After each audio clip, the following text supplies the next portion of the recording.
คือหมูเราเลย ดูก่อนดู ม่วนได้เลยนี่เอาไหมไหม กันยุ่งกันยุ่ง โอ้คัก ไปเยอะดูไปเยอะเสร็จไปเยอะ โอ้ตาเดียว โต ตาสี ทางนี้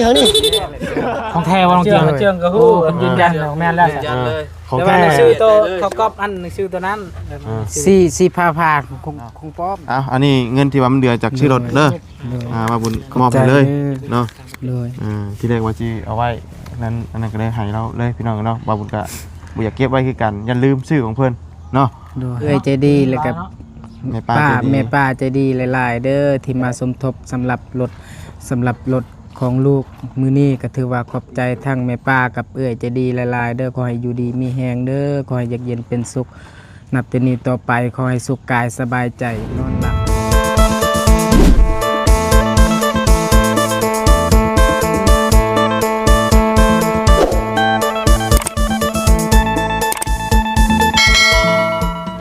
เอาเนาะได้เวลาได้พี่น้องเวลานัดหมายกันได้บาทนี่เนาะมาตุ่มมาโฮมอยู่นี่แล้ว รถสิล่างนะบัด รถสีล่างก่อนพี่น้อง สบายดี สบายดีเด้อเนาะสบายดีพี่น้องกันเบิดสุขุทุกคนเนาะฮอดใส่แล้วรถล่างเฮาก ำลังใกล้สิฮอดแล้วกำลังเดินทางมาห้อยเลยครึ่งได้นี่ใกล้แล้วแหละ อันนี้นี่มันไปเอาจากเวียดได้บ่นี่นะ โอ้จากเวียดเลย อ๋อลักเข้ามาเลย บ่มีหนังสือมีหนังสือเด้เอามาแบบว่าถือกฎหมายได้ อันนี้บ่ แม่น ซื้อตัวนี้ อ๋อมีเนาะ มีหนังสือ อ๋ อั อน นี้นะ อ๋อ มันแพง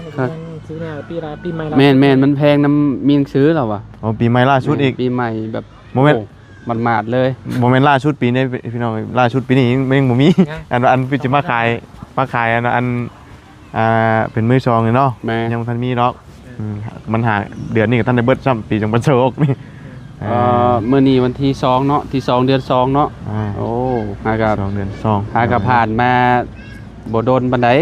25เนาะ โดย 26หากับผ่านไปประมาณเดือนหนึง แม่นเนาะ อืม เอาจังไดกะนี่แหละ โดย พี่น้องเอ้ยเพราะว่าเฮาสิมาจ่ายเงินซื้อรถน้ำกันเนาะมีร่วมสมทบน้ำกันพี่น้องเอ้ย โอ้กลุ่มเงินโหนยังบ่ได้กดมาสำเร็จ ฮะ จ่ายมันบังกันได้เนาะ น้ำหลังก็ได้นะข่อยน่ะมีอยู่นี่แล้วนี่ อืม หัดไว้แต่หึงน่ะจนหย่อบ่ได้พี่น้องเอ้ย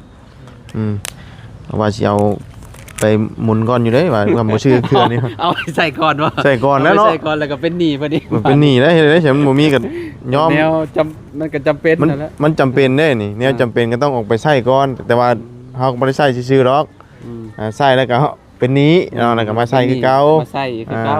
บ่แม่นว่าเอาไปใช้แล้วเบิดเลยนะบ่แม่นตัวนี้เนาะ อืม กดจากบัญชีเอามาใส่เพิ่น กดจากบัญชีเฮาใช้เพิ่นเนาะกะว่าเฮาเงินเฮาบ่ได้ถอนเฮาก็ต้องเอาไปใช้แล้วเฮาก็กดมาใช้สินะพี่น้องเอ้ย เนาะ เนาะ สมเด็จหลายดิ ฮะ บ่จักสกเบกบ่ อันนี้บ่ได้เทว่าสิถือมือเทมื้อใดก็ลืมหนวดนี่ก็ได้ ได้เจ้าว่าไปส่งเด็กกันนะแบบ ชกเบกบ่ บ่เจ้าต้องไปแต่งมัน อืม หนวดเจ้าละลายแต่งให้มันแบบให้เป็นทรงเด้คือทรงผมมาเลยเนาะ ว่าให้เต็งเจ้าก็ได้เมื่อใกล้ลูกไว้เลยโลดจนไว้ห้ ข อง นาดว่าข่อย เออ มีบ่หลายลูก อยู่ ข่ เนี่ย แบบ อ้าพ่อ ไม่หอมได้ มันเจ็บได้ เจ็บ น้อยนะแบบว่า เอ้า ปากเด้ปากก็เจ็บ เอ้าเดี๋ยวอันน่ะคุยเรื่องรถก่อนราคารถสรุปราคาเท่าไหร่ 18 ล้าน500,000 อืม ตัวมันขอต่อรองพันว่าเหลืออยู่18 ล้านว่ะ รุดให้บ่ แม่น อืม ตัวมันว่ามันลดมีหนังซื้อแน่แล้วก็ปีล่าสุดแน่ อ่า แต่ว่าจะเอาตัวราคา15 ล้าน14 ล้านจริงก็มีอยู่แต่มันเป็นปีต่ำแล้วก็สภาพมันก็สิบ่คือ มันบกหักบ่ได้เนาะ ตามราคามันนั่นแหละ มันก็ตามราคาและ แต่ว่ารถมันก็เสียนิด แบบว่าราคาแพงมันก็สิแบบได้ออปชั่นมากก็สิดีกว่าปีต่ำพี่น้องเอ้ยเนาะมันก็สิ ทันสมัยค่ะนะเนาะ มือสองมือยังก็ฮู้กันนั่นแหละ นี่แหละงบน้ำมาบุญมีอยู่ อืม 10 ล้านกับ8แสนเนาะ1 2 3 นี่แหละเจ้าก็เอา800,000ออก 6 7 8 9 10 800,000เอาออกไว้ให้เราซื้อปูนซื้อหยังเพื่อ เนาะเพราะว่า ครัวเราหั่นแหละ ซื้อ ก่อนข่อยก็2 ล้านน้ำมุกจันก็6 ล้านบ่ดี18 ล้านอ่ะเด้ โอ้อันนี้เอาไว้ต่างหากเนาะ ไว้ตั้งหากไว้ให้ ซื้อไว้ซื้อปูนซื้อหยังเด้อัน มอบ นี่เด้ เงินเพิ่นละเงิน เดี๋ยวจึงมอบให้น้ำหลังเดี๋ยวตัวนี้เดี๋ยวเขาซื้อรถซื้อล่างก่อน เนาะ ขับคนรถก็ว่าไป อันนี้แยกไว้พี่น้องเลยคอยจำแยกไว้หน่อยจิ๊บไปยังคอยยันลืมเลยก่อนนะ เ คำมันเป็นมัดใหญ่แค่นี้ยัน แม่นบางทีเฮาไปไว้มองได้มองหนึ่งมันบ่หลายเด้ มันโบราณคือว่าเงินตัวเองเด้ คิดว่าเงิน คือใส่ต้องเชื่อป่ะนี่เอาเลยเงินมาแต่ใส่อะไรแล้วนี่มันมีอะไรพี่น้องมีส่วนในตัวนี้กันเลยเนาะมีเห็ดส่วนในเฮาลืมน้ำบ่ได้ว่าโกงเกงเนาะพี่น้องมันลืมบางเทื่อเนาะแต่ก็ใส่คือเก่าอันใดสิ่งใดเฮาลืมนะแต่ก็คือทบทวนดีๆก่อนเนาะเป็นหนี้ต้องใช้มีแต่หนี้แต่สินพี่น้องเอ้ยมาใส่นี่อย่างเดียวชีวิตมีแต่หนี้ดิมีแต่หนี้มีแต่สินเลยเอาเก็บไว้ก่อนเดี๋ยวรอเลยทั้งรถทั้งล่างมาก่อนเนาะใกล้แล้วพี่น้องเอ้ยเนาะเอาถ่ายสักข้าวนึงเลยเพิ่นกำลังอันนั้นบ่เลยหัวแค่ไปเพิ่นกำลังเทแล้วบ่น่ะผสมปูนสิอันนั้นแหละแล้วสิเฮ็ดเทอันน่ะได้ฮะไปจ้ะเนาะผู้เนาะเสาดิกฉลาอยู่สิแล้วเด้อมื้อเนาะมื้อนี้เนาะเนาะเฮ้ยเจียงสบายดีเฮ้ยสบายดีน้องคังเด้อให้เมื่อเอาอันน้องสาวมาอีกหรือบ่ฮะเมื่อทำน้องสาวมาอีกบ่สิเทแล้วบ่บัดนี้น่ะเลยโอ้เที่ยงคักแล้วบ่เลยเที่ยงคักเลยเนาะเที่ยงแล้วมันนี่แหละเนาะเอาเฮ็ดหัวเฮ็ดแค่เลยพี่น้องเลยเททั้งนี้ทั้งก้อนแล้วจังพุดทั้งนั้นเนาะนี่แหละปูนจักเป้าน่ะเป้าหนึ่งอันนี้เป้าหนึ่งบ่ยังสบายดีเด้อโดยสบายดีเด้อโดยสบายดีอันนี้ต้องเฮ็ดให้มันเป็นผงก่อนนี่น่ะเนาะน้ำเลยอยู่อันนี้เคี่ยอีกอันน่ะกวดออกมาอีกก็ได้เนาะเฮ็ดให้มันเป็นผงกวดให้มันเป็นผงแล้วก็เจ้าก็เอาน้ำบ่มเมียนเลยเอามาน้ำเอาตะนี่ตัวนี้เอาโมต้องให้มันโน่นตัวนี้นะมันโน่นมีแต่เอาน้ำใส่ให้มันมาน้ำแต่แบบมันกินน้ำแล้วเจ้าก็ผสมเลยกวดออก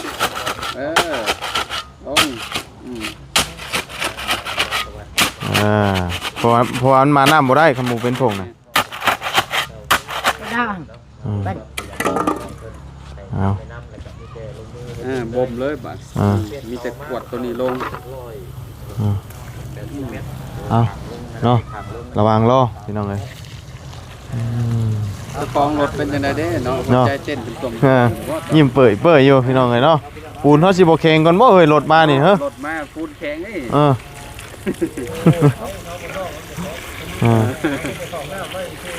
มาเวียนเนาะมาน้ำเวียนเดี๋ยวจังตีมันเนาะนี่เห็นบ่นี่เขาต้องกันนั่นไว้ดีๆไอ้เจ้งพอแล้วน้ำพอแล้วพอก่อนปิดน้ำก่อนมาไว้มาก่อนแล้วก็อันนั้นอันมองน้ำอันตัวนะเอาคิดเย็นก่อน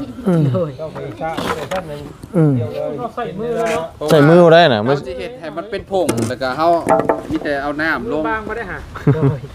ผมแพ้ดิแบบว่ามือเราก็มือป่ามันกันเป็นมาไว้ก่อนของหน้าไม่ต้องมันเดี๋ยวไว้เนาะเอาสบายดี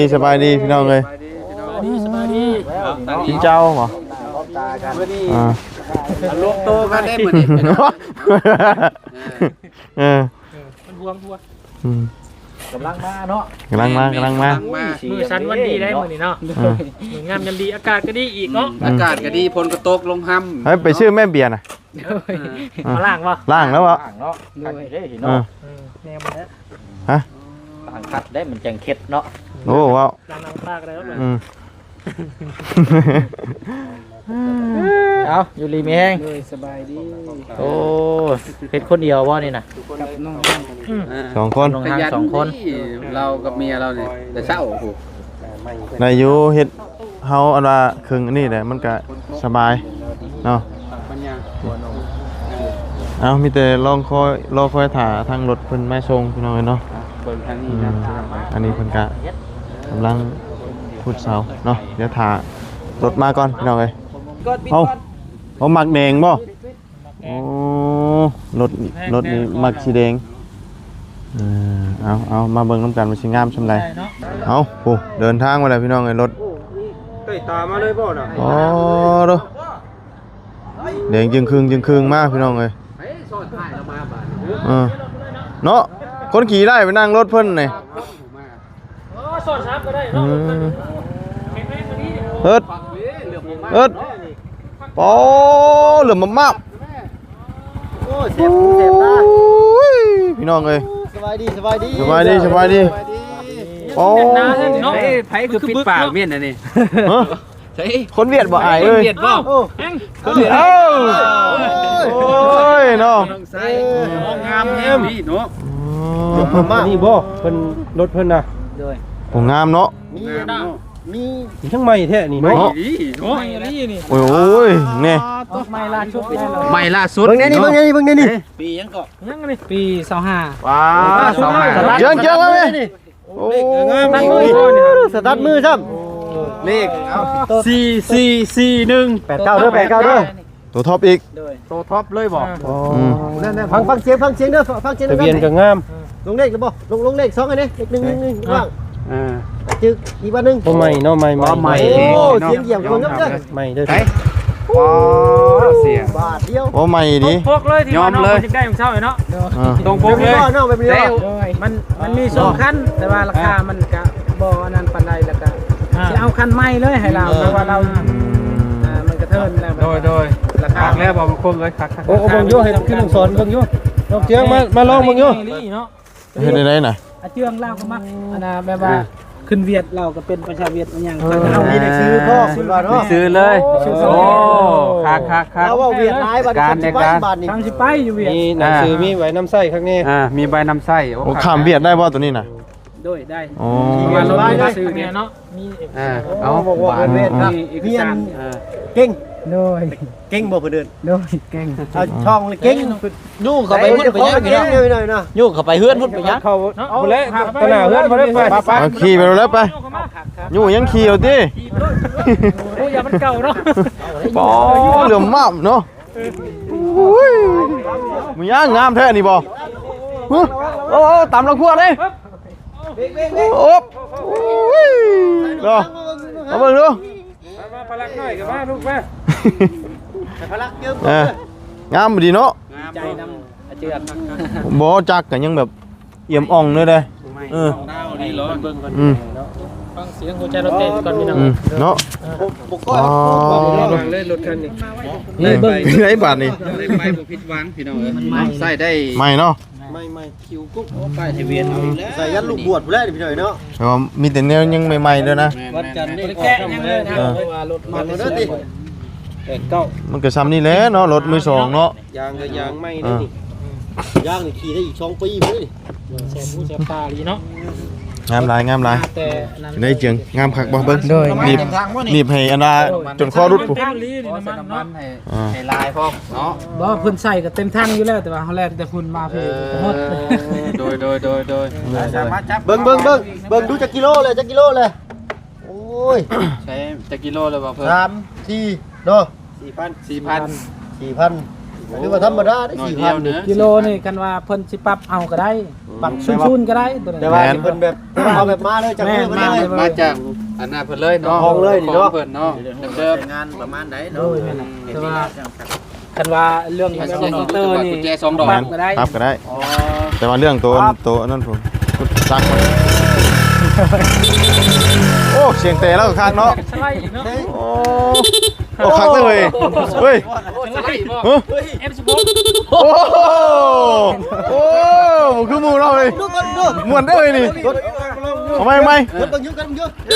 โอ้คัก ไปเรื่อยดูเบิ่งไปเรื่อยเสร็จไปเรื่อยโอ้โต ตาสี ทางนี้ยังงงไว้เลย ถอยด้วยจ้ะ บ่บุญได้บ่ โอ้คักเลยเอาแล้วบ่ เอาแล้ว เอาคนบูเนาะโอ้ย เอาไม่เอาเอา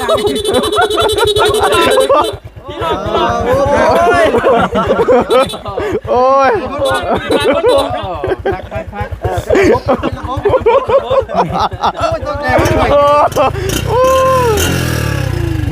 แน่นๆเนาะ โดย แน่นแน่นแน่น นี่บ่ได้ยินเลย ยอมรับเลยว่าเสียงแน่นเนาะ นี่พี่ทอ แบบว่าเพิ่นเสกรถเพิ่นเสกแบบนั้นได้ โดย ออกจากเรือนนี่พิษทอไว้ไม่ได้พูด ไม่พูดเลยนะนี่ เอาลองเบิ่งบ่พิวทอยังดี ยังดีค่อยร้อย อันนี้ดิลมตีไปที่นี่ คักเนาะ โดย ได้เจียง โดยดีใจแฮง ฮะ ดีใจ ใจแห้ง โดย นายมาจับมาไหวเบิ่งไปครับมา ลองจับลองมาลองสอนเบิ่งหาเนาะ มาขับมาคูดด้วยเนาะ โดย พลังแน่ลงพลังแน่เอา สอนกันให้เบิ่งดูจังหวะตัวเกินแล้วก็เอาพลังขึ้นน้ำเนาะ ลงมาลูกลงมา ใช่อ้ายตะกี้ คำโพนมา ขับคูดกับคูด โดย ครอบครัวได้นี่โพนเด้อบ้านสีเด้อได้พี่น้องเนาะ งาม แดงดำ โดย บ่รถยังใหม่ดิใหม่แบบคลิปเลย ไม่จักว่าคันนี้เราเคยซื้อมาปีใหม่พร้อมเลยนี่ชมเฮ้ย ราคา บ่ค่ารถเพิ่นจะมาถามสอบถามแน่ บางทีเด้ เบิ่งพี่น้องเลยผมใหม่ มันบ่แต่งามแล้วผมราคาจะได้นี่ ได้ฟังราคา เงินหมู่พอแห้งเด้อ ตกใจเลยติ วอดก่อนฉันฟังราคาแล้วก่อน 18 ล้าน5แสน โอ้ ออกใหม่ล่าสุดนี่แหละ ปียังอันนี้เนาะ ปี25 เหมือนชาวฮกเนาะ เนี่ยน้ำใส26นี่ ใส่สะโพก เนาะ เนาะ พวกกันเดียวกันเนาะ โดย26 โดยพี่น้องเอ้ย เมนอยู่เป็นคนเรานำใส่ชาวฮก นี่น้ำใส่สะโพกเอามา เนาะ เพราะว่า มึน หา บ่ กรรมเมื่อวานหากระเดือน หากระเดือนล้านนี้เนาะ นักผลิตแล้วหมู่บ้านนี่นะโอ้ยมันเขาบอก18กว่าเนี่ยเงินสิพ่อบ่แต่ละคู่แต่ละคนมีเท่าไรนี่มีไผแน่ เพิ่นรุดอยู่บ่หรือว่าจังไดน่ะรุดได้ลุยอยู่บ่ รุดได้เท่าไรบ่บุญโค้ง ราคาเต็มได้บ่อัน18 5แสนนี่ ข่อยอย่าลืมเด้อข่อยมี6ล้านนึงได้ ก่อนอย่าลืมแล้วก็มี2ล้าน แปดเอา กับแปดผู้ดีเลยบ่บุญมีเท่าไร มี10ล้าน8แสน อันนี้ ผู้ดี ก็ ผู้ดีเป๊ะ ก็ขอเพิ่นลดนี่แหละเห็นว่ากันเนาะ เอาเบิดเลยบ่ นี่ ยังไม่รู้จะไปที่ พ่อ เป๊ะ ต้องใช้เพิ่นบ่เป็นผู้ขายรถนี่ แล้วเราเป็นผู้ไปขายผู้ไปเอาชื่อ เรา นะ ไปเอามาให้นะ นี่แต่มาแต่ว่ารถค่อยกับปะยูเวียด อ๋อคือแบบมีภัยอยากได้นี่คือแบบเจ้าสามารถเอามาให้ได้ โดยแม่นแหละแต่ว่า เพิ่นไปหิวนะว่า ไปหิวมานะนี่เนาะ หับหิวเนาะ หับหิว แต่ว่าเงินมันยังเฮายังบ่ได้จ่ายเพิ่นนะ อ๋อ เงินเครื่องมันให้ทายซื่อๆเนาะ บ่ บ่เคยเห็นนี่มาก่อนเลยช่วงปีใหม่เนาะ ใหม่ๆยัง หิ ครั ว บ อยู่ที่ จักนี่แบบยังใหม่เลยมี กา ของ คน ใหม่ บ้านี่สุดยอดแล้ว เสียงหิวเนาะ ปกติมันก็ยังนึงขึ้นหนีบด้วย18ล้าน5แสนนี่แหละแปลว่าปกติแต่ว่านี่ก็แปลว่าบ่มีคนกันเองก็มีแต่18ล้านเรือเนาะซอยกันเรือกัน หาหิวแล้วก็บ่ได้เอาซะบ่จัก บ่มีช้ำนี่ เนาะ คือสิให้บ่มีช้ำ เนาะโอ้ โอ้ยกระเป๋าเลย มีช่างเห็นได้เฉยเนาะเว้าแบบนี้บ่เป็นตาลดน้องเนาะ บ่มีซับ บ่มีช่าง เส้นแสดงว่าแล้วอยากเอาค่าหิวเนาะ ขายหิวนี่แหละแต่ว่ายาแล้ว รถนี่ก็เป็นหยังเนาะ ก็เราถามเลยทางอาจารย์ลาวบุญทรงถามเพิ่นพอดีอาจารย์แนะนำมาว่าผมเป็นโค้งนี่เพิ่นหับหิวรถอยู่นะ ขับหิวรถดิ โทรหาพอดีเราไปเวียดพอดี แม่ถือไปเวี แล้ ยว ด ก็ พอ ว่า ดีเลย ถามว่าสิซื้อมาให้ไผซื้อซอยเรือบ่ด้วยว่าซื้อให้น้องเจียงแล้วว่าก็เลยไปเบิ่งมาให้ เวลาไปหิวจะต้องส่งมาให้ งาม นี่แหละราคาเพิ่นก็หาเบิ่งให้เด้อเฮาก็ซอยเรือเพิ่นว่า สีงามดี โอ้ เบิ่งให้ โอ้ยสีแดงครับบ่ครับ อืม 18ชวดใช้ลงขี่มึงอยู่เนาะเจืองบาทนึงเงินบาทเท่าได18ก็ไล่เบิ่ง เนาะ 18ล้านวาน20,000 28,000 29,000บ่พอดเกือบ 30,000พุ่นจักเนาะ 30,000หมดแล้ว ล้อไม้เลยเหรอ เกือบ 30,000พุ่นนั้น ครับแบบกูจั่วรถตะไม้เลยครับเบิ้ลอยู่รถราคาอันน่ะคือ26,000 ปาน2 โดยดีใจ 20,000ไปป้ายเนาะ อืม โอ้เสียงอันทุก รถแห้งก็แห้งรถนี่ มันก็สมควรแล้วพี่น้องมันปีสูงเด้เนาะ แม่นสมราคามันอยู่ สมราคาย างเพิ่นก็ยัง มันสิแพงนึงว่านี่ มันเป็นปีใหม่ล่าสุดเนาะปี2025ต้องมามีใบน้ำใส่มีอย่างนี้เอง ให้อันเป็นได้ใบน้ำใส่เพิ่นน่ะมันเฮาใส่เฉพาะได้แต่เฉพาะทั้งเบียดติ ทั้งเวียดนี่แหละลาวเพราะว่าสุราต้องไปเวียดกันก็ได้คือกัน รถนี่ครับ40,000 อันนี้ได้ของแท้ บัตรของแท้เลย แม่นของแท้ว่าต้องเจืองก็ฮู้มันยืนยันแม่นแล้ว ของ แต่ แท้ ว่าชื่อตัวเขาก๊อปอันชื่อตัวนั้น สี่พาของป้อมตัว ก๊อปตัวนั้นเนาะ แม่นของแท้เพราะว่าเวียดว่าเจ้าชิคีเองบ่คือว่าเขาชิคีเองจะเอารถโตมีหนังสือเลยสบายไป จะพอแล้วมันจัง ปกติเฮาซื้อบ่ได้ค่อยมีเลยเนาะ น้องน้ำกับบ่ได้มีน้อง บ่มี ใช้อ่านแต่พังเลยว่าตัวถึงมีนึง บ่ฮู้ แม่นสมราคาซั่นแบบนี้เนาะ เว้าเป็นหน่อยเนาะ 89เนาะอันทะเบียนตัวนี้ก็ทึกนี่แล้วต้องใช้นำเบอร์แบบว่าออกมาคันที่89มาแรงพี่น้องเอ้ยเลขหน้าแล้วก็เลขออกบัตรเลขออกบัตรนะแต่ไว้เสียคันที่89เลขสวยช่ำพี่น้อยเนาะ ยิ้มนอนรับด้วยมะเร็ง จักแรก เล่ง รับยอมเอง เล่าได้นี่บ่แรงนี่ ป้ายรถสอน เบิ่งพัน ฝึกบ่เลยว่า ปอตุบอยู่เดี๋ยวนี้เนาะ ถึงมือมันเลย ยอมรับเลยหัวใจเต้นแฮง ขามโค้งเด้อบ่แรงเด้อขามโค้งบ่แรงนี่ จุด41ที่ 89 สีเดียวนัมเบอร์ของรถใช่ดอก คักได้แก่ได้เฮาเนาะ เนาะก็เฮ็ดกินจนข้างเนาะ เก็บไว้ที่เด้อเจียงเด้อแต่ว่ามีบอลก๊อปปี้กับไปก๊อปปี้กันนี่ซื้อ ข้างนั่นเด้เฮากดข้างเด้ เวลาเขาโคตรน้ำคนอย่าง ก๊อปไว้เลยครับ มัน นิ้ว ฝืด เราต้องบีบ ก๊อปไว้แม่นก๊อปไว้เพราะมันก๊อปไว้แล้วหนังสือตัวนี้จะปะไว้อยู่เฮือนหนังสือเดี๋ยวเฮาก๊อปปะอยู่รถจะได้ กันจังแลนมาตัวนี้ถ้าว่าเพิ่นอยากได้อย่างนี้นะเลย ก๊อปสีเอกสารไว้ ใช้ฉันลูกเมียเพิ่นมาพร้อมกัน มา ห้อยเด้อเถอะเนาะใส่น้องที่น้องพลักเด้พลักลูก นอนโอ้ รับซักโลกนี่เนาะของแท้นี่นี่ เอาละบ้านนี้เมื่อ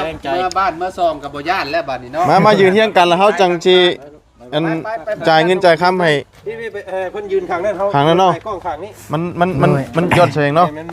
มุมเลย จับให้ในเบาเพิ่งเนาะ มีส่วนร่วมเนาะเขา มามีจักคนมี3พระองค์นี่เนาะ แม่น มีเจ้าแล้วก็ มาหน่อยแม่คนชื่อน่ะแม่นเฮาคนชื่อเนาะ เอาเนาะ เอาไปได้ค่อยมีส่วนร่วมเองดอกบ่ได้โดยมอบ อันนี้ชวนของข่อยเนาะ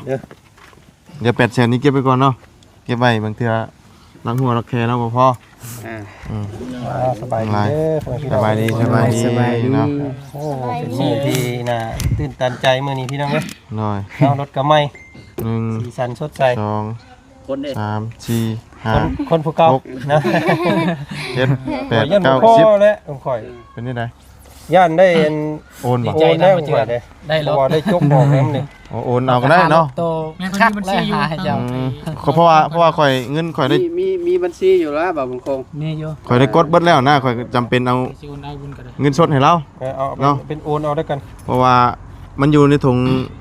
จนว่าแหล่จนกำเบิดเลย หิวไป หิวมาเนาะ ซอยกันนับเด้อ เอานับเด้ออันคนขาย เลย บ่นับก็ได้ โอ้บ่ได้ไหน มันพอ นับเลยนับเลย ต้อง เนาะ มั่นใจได้ เอา ขอบใจ 10 ล้านตัวนี้ ด้านน้ำข่อย6น้ำมาบุญ2เนาะ นับบ่นับก็ให้นับก็นับ นับดูครับคุณเอา อัน นี่ป้ายทะเบียนนี่ นี่บ่เฮงๆเด้อแมลงเนาะสิซื้อ41เด้งให้เล็กปลาบ่ สมัคร89แห้งมื้อนี้ 89มื้อนี้นะ เล็กกระปูบ่ ควาย 89มื้อนี้นะจังได้ก็89 41เล็กปลาได้นี่เพราะว่าข่อยฝันเห็นปลา เด็กควายเล็กปลาขาวแล้วก็เด็กนกยุง เลข2ตัวไปถึง มี3น้ำซัด 40484เนาะ เล็กปลา นับเด้อนับเบิ่ง นอนเมื่อคืนนี่เห็นปลาเต็มอยู่ในหนอง โอ้แม่นเด้อ41อยู่เด้อ สิได้เงินได้เนาะ เจ้าว่าคนฝันได้จับปลาสิได้เงิน บ่ได้จับ มันลอยในน้ำเห็น มันลอยแล้ว บ่ได้ มันลอยแล้วมันก็ไป ต้องจับเด้ จะต้องจับ หวานเฮเด้ปันดีๆคำซีเมนต์นี่ล่ะ ลองเบิ่งเนาะจังหวะเลยได้นี่ แล้วจังหวะอันเล็กปลาพอดีแล้วนี่ รุ่นๆครับ ส สิให้โชคคือรถน้ำถอนหรือบ่ ซีเมนต์คือเจ้าของเพิ่นเคยบอกอยู่บ่เนาะ 2 งวดเต็มเนาะ โดย แต่ว่าเราบอก2 งวดเต็มข่อยบ่ได้จักงวด ลืมมัน2 งวดเนาะผมบ่ได้ซื้อ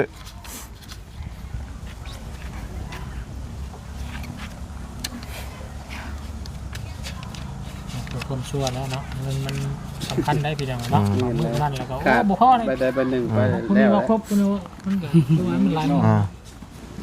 หลักที่สุด บ่มีกระตาเนาะรถรุ่นนี้เนาะ รถมาแต่เวียดนั่นบ่มีรถ ส่วนหลาย มีแต่หักแต่งเอา คันรถมาแต่ไทยแท้ โอ้แต่งเอาก็ได้ ไทยส่วนมากมาแต่ไทย สีแบบว่าเฮาสัมผัสได้เลยว่ามันใหม่เนาะ ครบเนาะ โอเคเนาะเดือส่วนที่เดือเฮาสิโอนเอา โอนเอาเนาะเดี๋ยวยังโอนใช้บัญชีจับจ่ายละลาย เพราะว่าเงินเย็นจกออกซื้ออันนั่นเนี่ยบางทีเนี่ยมันบ่พอ มันบ่พอเดี๋ยวเฮาจังโอนเอาก็ได้ยากดอกตัวน่ะเนาะ เอา โดย มีแต่นั่นแหละแต่น้องคำหน้าคุณหลังอะไรใช่เนาะ มีแต่ ทางพอน้องไส้ก็ โดยทางน้องๆ ให้ ให้มีเรื่อยๆเนาะ ให้มี อ่า มีอันว่าไปหิวเรื่อยๆแล้วกันเนาะบ่ให้คนนอนย่อได้บ่ให้ขั้นสุดท้ายได้ ให้มีอีกขั้นต่อๆไปได้ โดย จุดนี้เลยเนาะ เงียบเงียบเงียบเพลงงามเพลง เบิ่งเป็นได้เจนก็รู้สึกตอนนี้เห็นรถ โดย คันใหม่ๆแดงๆสีที่เฮามักนี่